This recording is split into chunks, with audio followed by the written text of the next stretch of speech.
역대하 25장입니다. 1절로 13절 교독합니다. 아마시아가 왕 위에 오를 때 나이가 25세라 예루살렘에서 29년 동안 다스리니라. 그의 어머니의 이름은 여호아단이요 예루살렘 사람이더라. 아마시아가 여호와 보시기에 정직하게 행하기는 하였으나 온전한 마음으로 행하지 아니하였더라. 그의 나라가 굳게 서매 그의 부왕을 죽인 신하들을 죽였으나 그들의 자녀들은 죽이지 아니하였으니 이는 모세의 율법책에 기록된 대로 함이라. 곧 여호와께서 명령하여 이르시기를 자녀로 말미암아 아버지를 죽이지 말 것이요 아버지로 말미암아 자녀를 죽이지 말 것이라. 오직 각 사람은 자기의 죄로 말미암아 죽을 것이니라 하셨더라. 아마시아가 유다 사람들을 모으고 그 여러 족속을 따라 천부장들과 백부장들을 세우되 유다와 베냐민을 함께 그리하고 20세 이상으로 계수하여 창과 방패를 잡고 능히 전장에 나갈 만한 자 30만 명을 얻고 또 은 100달란트로 이스라엘 나라에서 큰 용사 10만 명을 고용하였더니 어떤 하나님의 사람이 아마시아에게 나와서 이르되 왕이여 이스라엘 군대를 왕과 함께 가게 하지 마옵소서. 여호와께서는 이스라엘 곧 온 에브라임 자손과 함께 하지 아니하시나니 왕이 만일 가시거든 힘써 싸우소서. 하나님이 왕을 적군 앞에 엎드러지게 하시니이다. 하나님은 능히 돕기도 하시고 능히 패하게도 하시나이다 하니 아마시아가 하나님의 사람에게 이르되 내가 100달란트를 이스라엘 군대에게 주었으니 어찌할까. 하나님의 사람이 말하되 여호와께서 능히 이보다 많은 것을 왕에게 주실 수 있나이다 하니라. 아마시아가 이에 에브라임에서 자기에게 온 군대를 나누어 그들의 고향으로 돌아가게 하였더니 그 무리가 유다 사람에게 심히 노하여 분연히 고향으로 돌아갔더라. 아마시아가 담력을 내어 그의 백성을 거느리고 소금 골짜기에 이르러 세일 자손 10,000명을 죽이고 유다 자손이 또 10,000명을 사로잡아 가지고 바위 꼭대기에 올라가서 거기서 밀쳐 내려뜨려서 그들의 온몸이 부서지게 하였더라. 다 함께 아마시아가 자기와 함께 전장에 나가지 못하게 하고 돌려보낸 군사들이 사마리아에서부터 베토론까지 유다 성읍들을 약탈하고 사람 3,000명을 죽이고 물건을 많이 노락하였더라. 아멘. 예, 남유다 다윗 왕조의 역사를 기록한 역대기를 우리가 묵상하고 있습니다. 하나님의 대리 통치자인 이스라엘 왕들은 주의 뜻이 담긴 이 율법의 정신을 따라 나라를 공평하고 공의롭게 또 공정하고 정의롭게 다스려야 할 책임이 막중했습니다. 주의 양들인 백성을 사랑하는 목자로서 왕이 주의 공의와 긍휼을 실현하는 것 이스라엘 지도자의 가장 소중한 사명이죠. 예, 그러나 북왕국 이스라엘은 물론 남유다도 마찬가지로 이 다윗의 길을 걸어간 경건한 개혁왕이 그리 많지 않았습니다. 물론 다윗이라고 해서 완벽하고 흠이 없는 것은 아니었죠. 큰 실수도 있었고요. 부끄러운 범죄를 자행했습니다. 그러나 하나님의 처절한 징계 가운데 진심으로 회개하고 뉘우치면서 주의 말씀을 순종함으로 하나님의 통치를 이 땅 현실 세계 속에서 이 세상 정치 속에서 국가 안에서 그래도 가장 잘 구현해낸 지도자가 다윗이죠. 예, 그래서 이스라엘 왕들의 기준, 표준이 다윗이 된 거죠. 예, 이스라엘 어느 왕에 대하여 역사가 판단을 내릴 때 그가 다윗 왕의 길을 걸어갔다. 그러면 후한 점수를 받는. 참 하나님이 기뻐하시는 지도자로서 하나님 앞에 백성들에게 나라에 정말 유익한 그런 지도자였구나. 반대로 우상을 섬기고 하나님 말씀을 저버리고 자기의 탐욕과 왕권 유지를 위해 하나님이 기뻐하시지 않는 악을 행하고 의와 공평으로 나라를 다스리지 않으면 그런 이제 대표적인 지도자가 북이스라엘의 여로보암이죠. 그렇죠? 그래서 왕의 평가가 열왕기에 보면 둘로 딱 나뉘죠. 그죠? 다윗의 길을 걸어갔느냐 여로보암의 길을 걸어갔느냐. 여로보암의 길을 걸어간 왕이다 그러면은 빵점이에요. 빵점. 예, 지도자로 완전히 실패한 겁니다. 예, 그러면 여러분 북이스라엘 왕국에서 다윗의 길을 걸어간 왕들이 누가 있었을까요? 예, 북왕국 이스라엘에서는요 다윗의 길을 걸어갔다고 평가되는 왕이 단 한 명도 없습니다. 예, 전부 여로보암의 길을 걸어간 겁니다. 사악한 아합처럼 우상을 섬기며 하나님이 싫어하시는 의인의 피를 흘리다가 결국 북왕국이 일찍 아시리아 제국에 의해 멸망을 당하고 말지요. 그렇다면 여러분, 유다 왕들 중에서는 다윗의 길을 걸어간 선하고 경건한 개혁왕이 몇 명이 있었을까요? 몇 사람이나 될 것 같으세요? 4명 정도. 아사, 여호사밧, 히스기야, 요시야. 이 4사람 정도가 물론 이제 자세히 들여다보면 아쉬운 부분도 없는 것은 아니지만 그래도 이 4사람 정도는 그래도 주님의 말씀을 따라 다윗의 길을 쫓아서 믿음의 길로 걸어갔다는 평가를 받죠. 오늘 본문 역대하 25장은 유다왕 아마샤에 관한 기록입니다. 오늘 본문 1절에 보시면 그는 25세의 왕위에 올라 29년 남왕국을 유다를 통치했습니다. 그런데 이 아마샤에 대하여 성경에 한 줄 평이 있습니다. 그게 오늘 본문 2절입니다. 같이 한번 읽어볼까요? 역대하 25장 2절 다 같이 한번 읽어보겠습니다. 시작. 아마샤가 여호와께서 보시기에 정직하게 행하기는 하였으나 온전한 마음으로 행하지 아니하였더라. 하나님의 평가가 냉철하죠. 그렇죠? 이번에 우리가 역대기를 묵상하면서 각 왕들을 성경이 어떻게 평가하고 있는가를 똑똑히 목격합니다. 여러분, 솔로몬 왕을 역대기가 어떻게 기록하고 있습니까?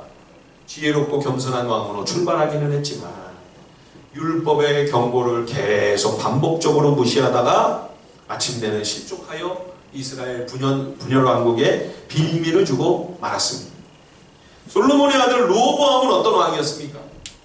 어리석은 지도자. 하나님께서 좋은 기회를 주셨음에도 교만해져서 하나님의 말씀을 거역하다가 결국 애굽의 침략으로 큰 공경에 처합니다. 역대기 기록자의 한 줄 평이 뭡니까? 그가 마음을 굳건히 하여 여호와를 찾지 아니하고 악을 행했다. 한 줄로 딱 이렇게 평가를 해요. 르호보암의 아들 아비야는 어떤 왕이었습니까? 주를 의지하고 북이스라엘을 물리치는 그 승리의 장면이 역대기 13장에 나오기도 합니다만 그는 선왕의 역사를 알고 있었으면서도 부친의 악행을 그대로 답습하다가 겨우 3년 만에 일찍 이른 나이에 세상을 떠납니다. 반면 아비야의 아들 아사는 앞선 시대의 실패의 그 전철을 밟지 않고 여호와 하나님 한 분만을 찾았죠. 유다를 크게 부흥시킨 뛰어난 개혁왕으로 평가합니다. 그러나 하나님을 간절히 찾아 하나님의 도우심을 입었지만 마지막 끝에 가서는 그가 여호와를 찾지 않았지요. 안타까운 옥의 티를 남겼습니다. 아사의 아들 여호사밧도 마찬가지입니다. 역시 다윗의 길을 걸어간 지도자로 평가가 됩니다만 정말로 아쉬운 한 가지는 바알 우상을 열심히 숭배하는 북이스라엘의 아합과 이세벨과 손을 잡고 이 여호사밧의 그 아들 여호람을 이세벨의 딸 아달랴와 결혼을 시켰어요. 참 탁월하고 경건한 개혁 왕이었지만 역사에 치명적인 오점을 남겼습니다. 오늘 오후에 우리가 이 여호사밧에 대하여 함께 묵상 나눔을 하려고 합니다. 참 훌륭한 하나님의 사람이지만 그가 남긴 이 결정적인 이 문제를 우리가 가슴 아프도록 똑똑히 목격을 하면서 오늘 우리가 걸어가는 이 믿음의 길은 내 인생에 있어서도 너무나 중차대한 그런 부분이지만 이것이 우리 자녀 손들에게까지 영향을 미치게 된다는 사실을 새삼 깨닫게 되죠. 그러므로 여러분, 우리는 하나님의 크신 사랑과 은혜를 입은 거룩하고 영광스러운 자녀들로서 이 땅을 살아가면서 그리스도를 정말 쫓아가 그리스도를 닮아가는 성숙한 신자로 자리매김하기 위하여 내가 서 있는 그 자리에서 하나님의 선하심과 하나님의 자비로우심을 잘 드러내도록 온전한 사람으로 성장해 가야 우리가 마태복음 5장의 산상수훈에 보면 산상수훈의 가장 중심에서 예수님이 이런 말씀을 하세요. 그러므로 하늘에 계신 너희 아버지의 온전하심과 같이 너희도 온전하라. 천국 시민들이 누구나 편대로 삼아야 할 신앙의 가장 중요한 이정표를 예수님이 새겨주신 말씀이에요. 너희 아버지의 온전하심과 같이 너희도 온전하라. 그러니까 우리가 하나님의 완전하심, 그렇죠? 이 땅에서 신자가 살아있는 동안 천국 가는 그날까지 예수 그리스도의 이 완전한 형상이 내 속에 완성이 되도록 하나님의 그 완전하심의 수준에 이르기까지 부단히 힘쓰고 애써야 한다고 하는 것을 주님이 우리에게 강조해 주신 것이죠. 여러분, 신앙생활은 주님을 닮아가는 과정입니다. 성도가 구원을 받아 영생을 선물로 얻어 하나님의 자녀가 되고 하나님 나라 백성이 되었다면 이제 우리가 가장 힘쓰고 애쓰고 전심전력해야 할 것은 무엇입니까? 그것은 다른 것이 아니고요, 그리스도의 온전하고 성숙한 수준에 이르도록 몸부림치는 것입니다. 예, 왜 우리를 교회로 이렇게 불러주셨어요? 예, 교회를 통하여 주님의 말씀을 듣고 배우며 그리스도의 수준이 대체 어느 정도이신가, 그리스도의 그 사랑, 그리스도의 인격, 그리스도의 지혜, 그리스도의 성품, 그 주님의 걸어가신 삶을 본받고 깨닫고 그 마음과 지혜를 통하여 도전을 받아 그거를 흉내내라고, 그거를 담고 그거를 연습하라고, 그래서 그 훈련을 하기 위해 우리를 교회 공동체로 모아주신 거죠. 예, 모여서 우리 돈 많이 내서 헌금 모아 땅 사자, 건물 크게 짓고 멋진 예배당을 만들어서 더 많은 사람을 모아가지고 큰 교회 세우자. 여러분, 그게 교회의 목적이 아닙니다. 그것이 교회를 세우신 우리 주님의 목적입니까? 성경 어디에 그런 얘기가 나와요?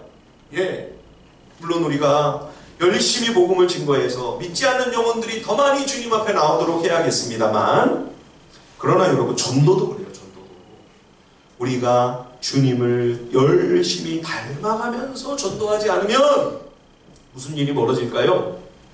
교회가 커지고 사람은 많이 모였는데 정작 신자들이 주님의 성품을 담지 않아요.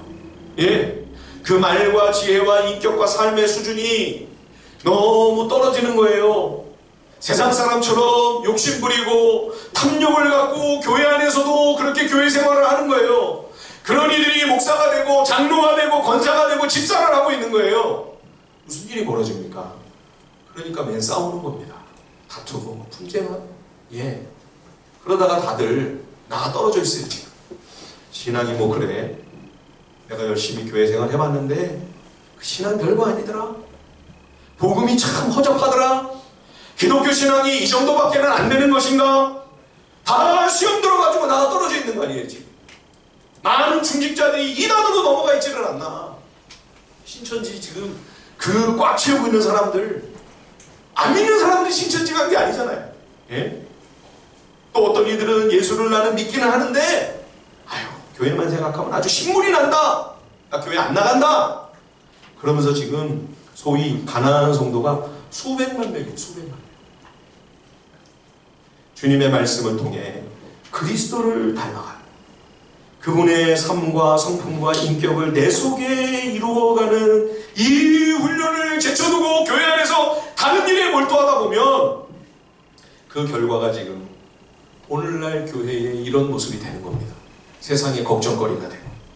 여러분, 지금 교회에 대해서 사람들이 얼마나 냉소적이고 싸늘합니까?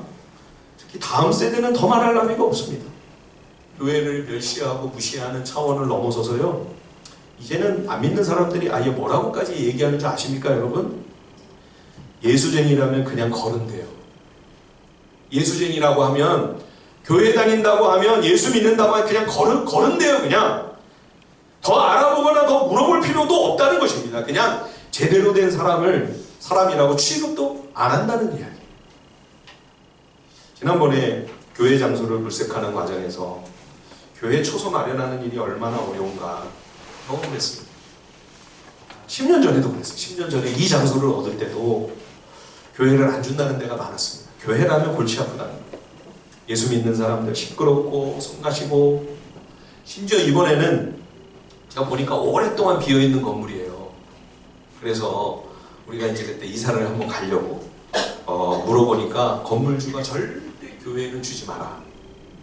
왜 그런데요? 제가 부동산 사장님께 물어봤더니 건물주가 하는 말이 교회가 들어오면 건물의 가치를 떨어뜨린대요. 예수 믿는 사람들이 왔다 갔다.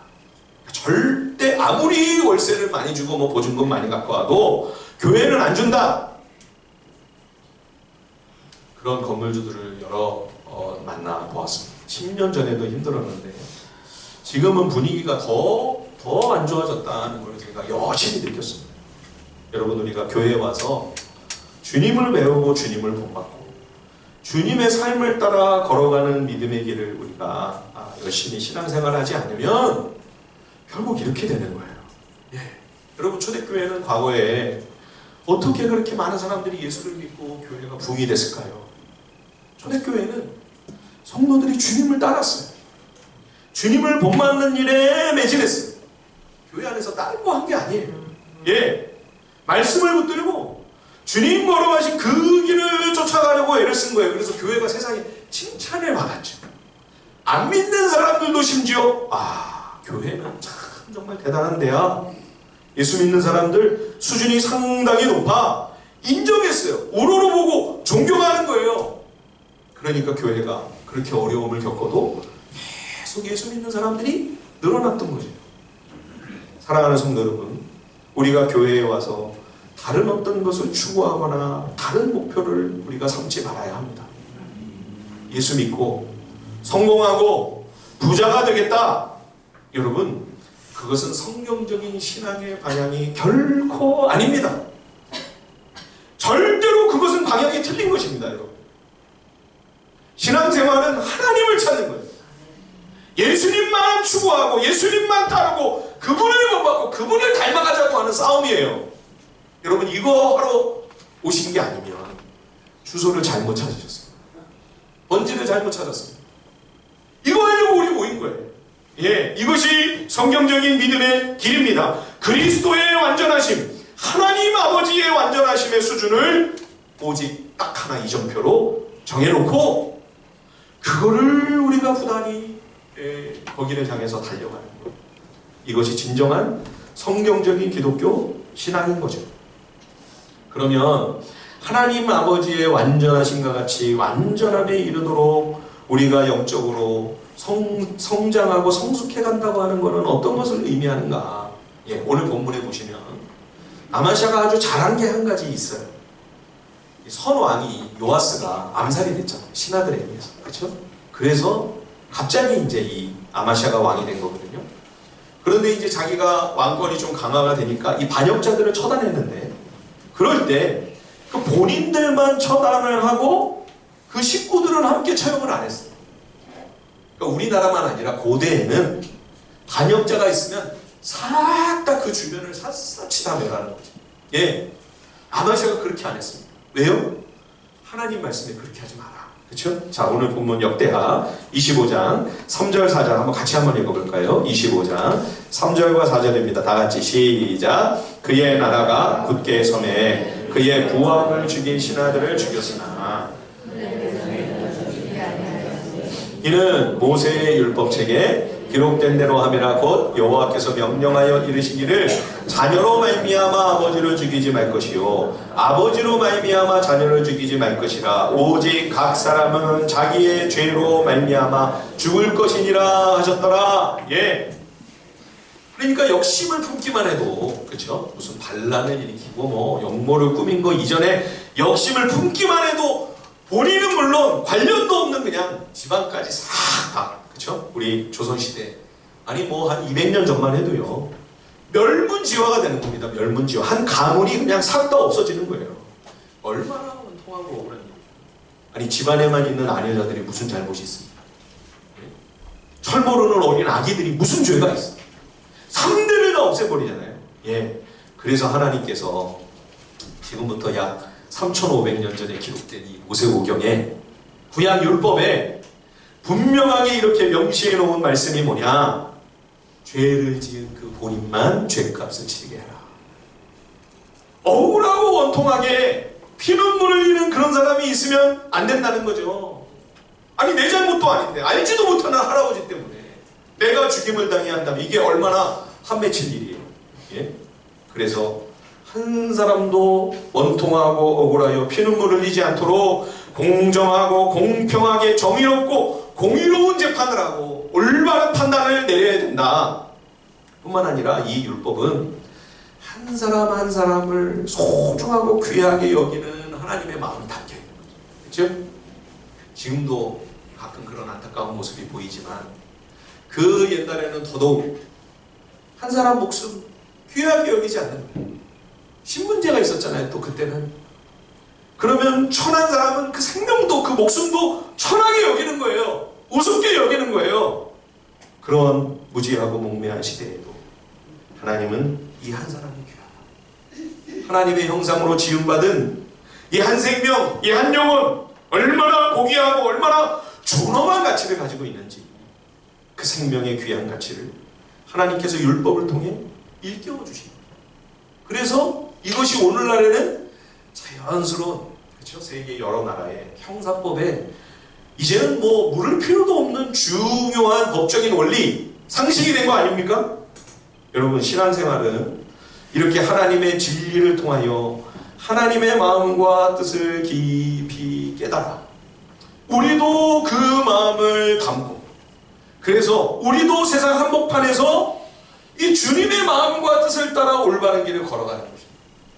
한 영혼, 한 생명, 한 사람을 소중하게 생각하는 삶을 사는 것, 이게 여러분 신앙생활 잘하는 거죠. 예, 교회에서 이런 말씀의 표대를 놓치면 어떤 일이 벌어지냐면 교회가 세상만도 못한 부끄러운 짓을 하는 거예요. 세상에서도 안 그럴 텐데 아니 어떻게 교회가 그래? 저는 사역자로 이제까지 살아오면서 목사일 때도 물론 뭐 그런 일이 있었습니다만 특히 이제 전도사나 부목사로 부교육자를 할 때 참 상처를 받은 일이 많습니다. 예, 그냥 대책 없이 해고를 통지하는 거예요. 예, 토요일날 제가 잘못한 것도 없는데 목사님이 그만둬, 사임해. 근데 또 내일 또 나와서 또 부서 설교는 또 하래요. 또 내일이 주일인데. 그래서 제가 9시 반에 부서에 가서 그래도 설교를 하고 예배를 인도를 했습니다. 주일 오전 이제 11시 예배에 들어가려고 광고는 하고 사임한다고 성도들에게 인사는 시켜줄 줄 알았죠. 예배를 들어가려고 하는데 담임 목사님이 가운을 착 입고 저를 딱 마주쳤는데 저한테 뭐라고 하냐면 집에 그냥 가래요. 11시 예배 들어오지 말고 집에 가라고. 퇴직금은 집으로 보내주겠다. 예, 인사도 못했어요. 인사도 성도들에게. 예, 부교육자를 그냥 소모품으로 생각하는, 부속품으로 그냥 뭐 또 마음에 안 들면 갈아 끼우면 되지, 이렇게 생각을 하는 거죠. 교회 안에서 이런 일이 벌어지는 거예요. 하나님을 모르는 세상에서도 그렇게는 안 하는데, 그러다가 이제 우리 열린비전교회, 우리 교회를 분립시켜 주신 우리 유한 목사님을 만난 거죠. 송파제 교회에 딱 왔는데 첫 예배를 드리기도 전에 목사님이 저희 부부를 데리고, 지금도 잊혀지지가 않아요, 저 문정동에 있는 팻마루 밥상이라고 거의 비싼 식당이잖아요, 그렇죠? 좋은 식당으로 데려가서 아주 맛있는 음식을 사주시면서 목사님이 뭐라고 하시냐면 나를 딛고 일어나서 윤 목사가 더 훌륭한 목사가 되면 좋겠다. 내가 밑거름이 돼줄 테니까 나를 밟고 일어나서 더 훌륭한 지도자가 되라. 그동안의 상처가 그냥 다 녹아내리는 거죠. 그냥 막 눈물이 그냥 그날 밥을 뭐 코로 먹었는지 입으로 먹었는지 집에 와가지고 집사람하고 얘기를 하는데 아내는 더 큰 감동을 받았더라고요. 아니 자기는 잘 모르잖아요. 저는 그래도 합신해서 같이 공부도 하고 오랫동안 알아온 세월이 있으니까. 제 아내는 이 목사님 잘 모르죠. 얘기만 듣고. 근데 어떻게 그렇게 감동을 받았냐 그랬더니 집사람이 뭐라 그러냐면, 아니 말로라도 저렇게 말씀하신 목사님을 나는 처음 봐, 그러는 거예요. 그런 말을 처음 들어본대요. 얼마나 감동이 됐겠어요, 마음에. 그렇죠? 근데 입으로가 아니라 말로만 아니라 그렇게 정말 하시는 거죠, 이 목사님이. 그렇죠? 지금도 그렇게 살고 계시는 것 아닙니까? 여러분, 이게 믿음이에요. 이게 우리가 추구해야 할 신앙의 모습이에요. 주님이 어떻게 하셨는가? 주님이 우리를 어떻게 사랑하시고 섬기셨는가? 주님이 야 내가 너를 위해 죽을 테니까, 내가 너를 위해 피 흘리고 십자가 질 테니까 나를 밟고 딛고 일어나. 나 잡아먹고 너는 살아라. 나 잡아먹고 너는 영원한 생명을 누려라. 그게 십자가 아니에요? 그게 예수님의 사랑이잖아요. 그게 예수님의 우리를 위한 귀한 본이잖아요. 우리에게 보여주신, 그렇죠? 그거를 그대로 본받아서 그대로 하려고 애를 쓰는 거죠. 예, 그게 진짜 신앙생활이죠. 그게 우리가 걸어가야 할 믿음의 길이죠. 예, 아마시아가 잘한 일도 있지만, 그러나 전반적으로 볼 때 이 아마시아가 믿음이 독실하지는 못했던 것 같아요. 그래서 에돔과의 전쟁이 벌어집니다. 유다 왕국 군대가 이때 30만 명에 불과했기 때문에 이 아마시아 마음에 두려움이 있는 거예요. 예, 그래서 북이스라엘에서 10만의 병력을 돈을 많이 주고 사가지고 왔어요. 예, 용병을 고용한 거죠. 그리고 이제 40만이 됐으니까 이제는 해볼만 하다. 근데 이러고 이제 전쟁을 나서려고 하는데, 하나님의 사람이, 어떤 하나님, 이름도 없어요. 이 대언자는 이름도 없는 대언자가 왕에게 나와가지고 하나님의 말씀을 선포하는 거예요. 자, 거기 한번 우리 같이 한번 읽어볼까요? 역대하 25장 7절과 8절입니다. 역대하 25장 7절 8절 다같이 시작. 어떤 하나님의 사람이 아마시아에게 나와서 이르되 왕이여 이스라엘 군대를 왕과 함께 가게 하지 마옵소서. 여호와께서는 이스라엘 곧 온 에브라임 자손과 함께하지 아니하시나니 왕이 만일 가시거든 힘써 싸우소서. 하나님이 왕을 적군 앞에 엎드러지게 하시리이다. 하나님은 능히 돕기도 하시고 능히 패하게도 하시나이다 하니. 예, 사랑하는 여러분, 우리가 여기서 깨닫는 것이 무엇입니까? 10만 명이 아니라 100만 대군이 와도, 아니 1000만 군사가 있다고 해도 거기 하나님이 안 계시면 아무것도 아니라는 거예요. 그렇습니다 여러분. 인생이 흙먼지 티끌에 불과한 존재 아닙니까? 여러분, 우리 세상 떠나면요 다 아시잖아요. 다 보셨죠? 제 한 줌밖에 안 남아요. 제 한 줌. 제 한 줌밖에 안 남는 게 우리 인생이라고요. 그러면 여러분, 하나님이 나와 함께 하지 않으신다면 그 규모가 무슨 소용이 있습니까?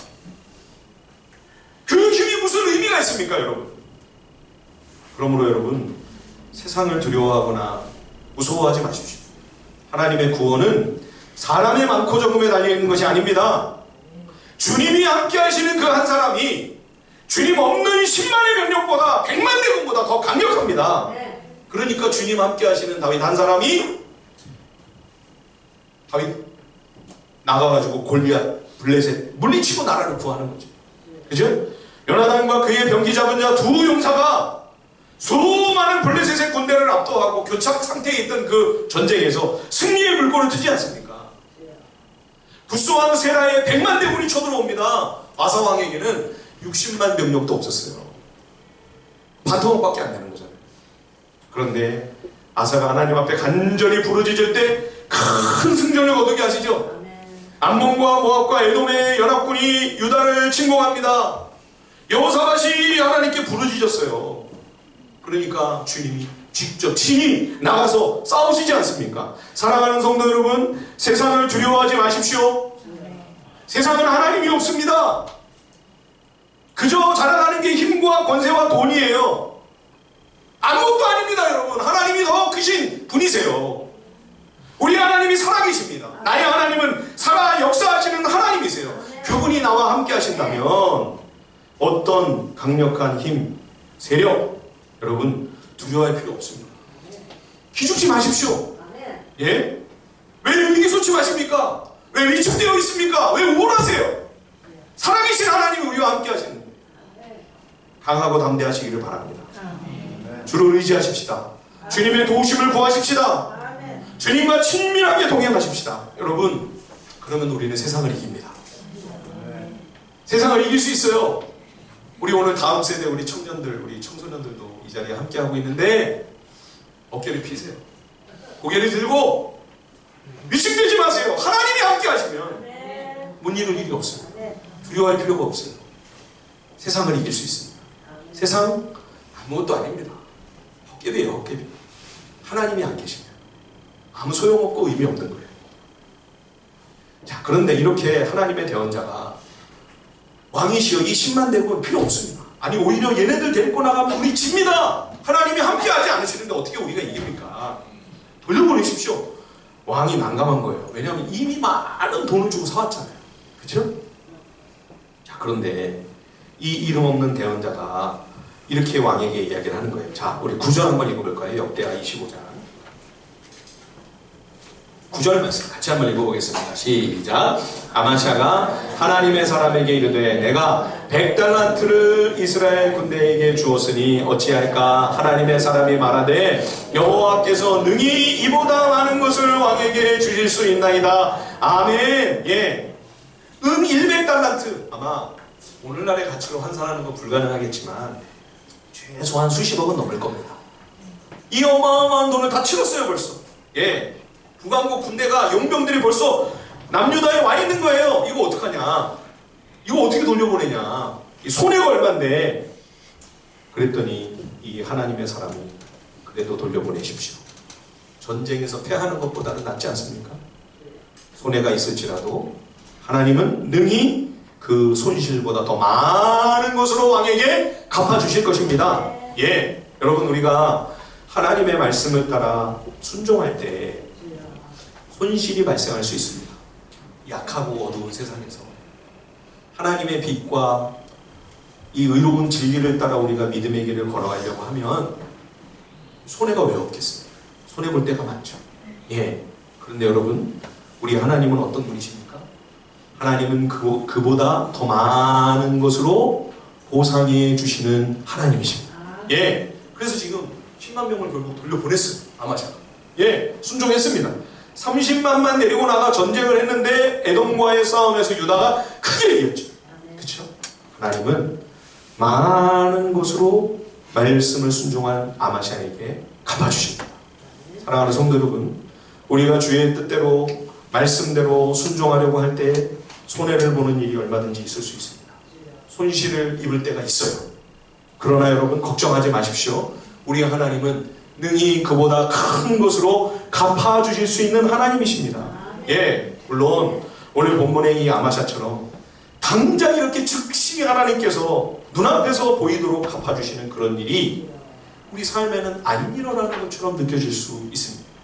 그러나 여러분 계속 조금만 더 인내하며 순종하는 믿음으로 버텨보십시오. 지나고 나면 반드시 하나님이 갚아주세요. 하나님은 살아계세요. 여러분, 저는 이제까지 신앙생활하고 또 주님의 종으로 이렇게 섬기면서 하나님이 갚아주시는 은혜를 정말 많이 보았습니다. 예, 다른 성도님들도 그렇고 저 자신도 그렇고 예, 지금도 그런 은혜를 경험하고 있어요. 그래서 저는 자신 있게 여러분께 말씀드릴 수 있습니다. 여러분, 손해를 두려워하지 마십시오. 손실을 걱정하지 말고 주님의 말씀을 순종하며 걸어가십시오.